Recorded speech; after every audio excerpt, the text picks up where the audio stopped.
Hello YouTube, AdoptedMike here, and in this video I'm going to be taking a look at this CPU cooler. This is the Deep Cool brand, and it is the Gammaxx 200. I hope I'm saying Gammaxx, yeah, that sounds right, 200. Maybe I am wrong, but that looks right to me. Alright, so what we have here, it supports Intel and AMD processors. There's two heat pipes. It's a PWM controlled fan, which is nice, and high performance. This is a smaller one. I believe that is an 80mm fan, although we will confirm that when we get inside. We've got the contact heat pipes there, contacting the processor. Bunch of stuff in different languages. And then here we have the sockets it supports. So 1156, 1155, and 775. 1366 and 2011 will break that 95 watt barrier, what it's recommending. So being that it's a smaller with less surface area, they're wanting it to be like 95 watts or less on an Intel socket, and then 100 watts or less on an AMD socket. It would work probably on other sockets, but as far as heat dissipation goes, it wouldn't be nearly as effective as, say, like a 120mm cooling solution.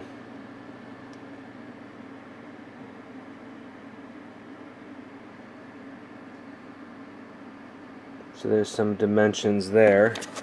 Okay, now let's focus there. Okay, and open up the box, and we'll see what's inside.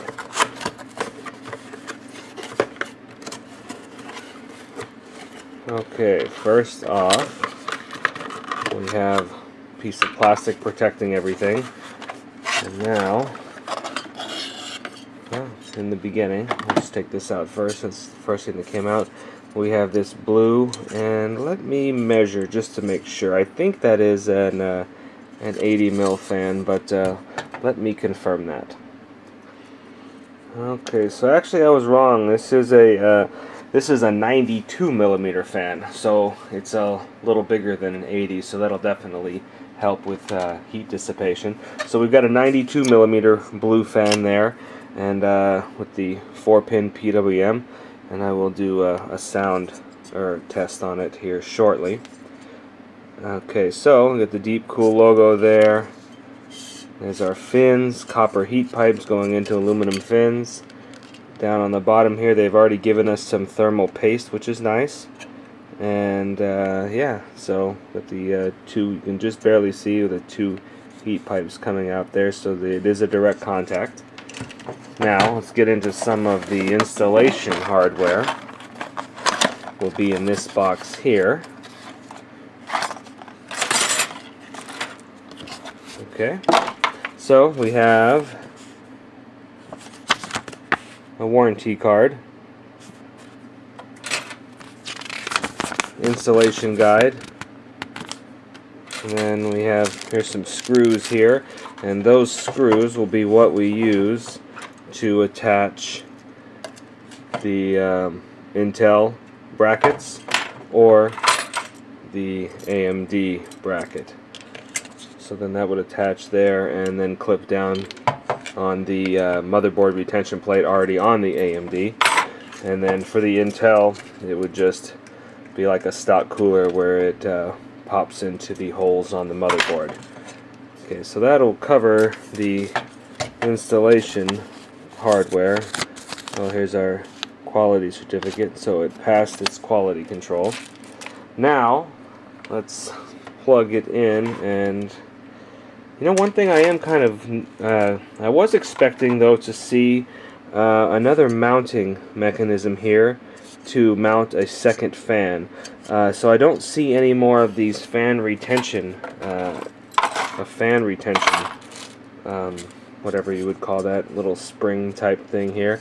I was expecting to see that so we could put it on the other side, especially with this other indentation here. So maybe this is made to be a push or a pull configuration, or perhaps somewhere else we can order more of these retention brackets there, because I definitely thought I would see them, and They're definitely not included in this kit, so maybe that's something that exists elsewhere. Anyway, now let's put some, I'll put full 12 volts to this.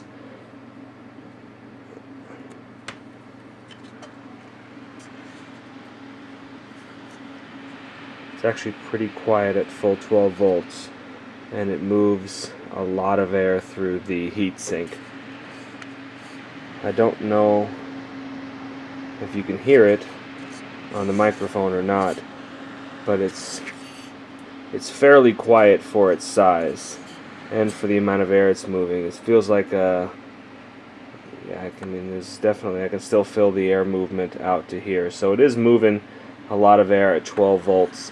But with PWM, it won't always be on 12 volts unless the motherboard's calling for more, you know, more cooling. So, oops, gotta keep a hold of it.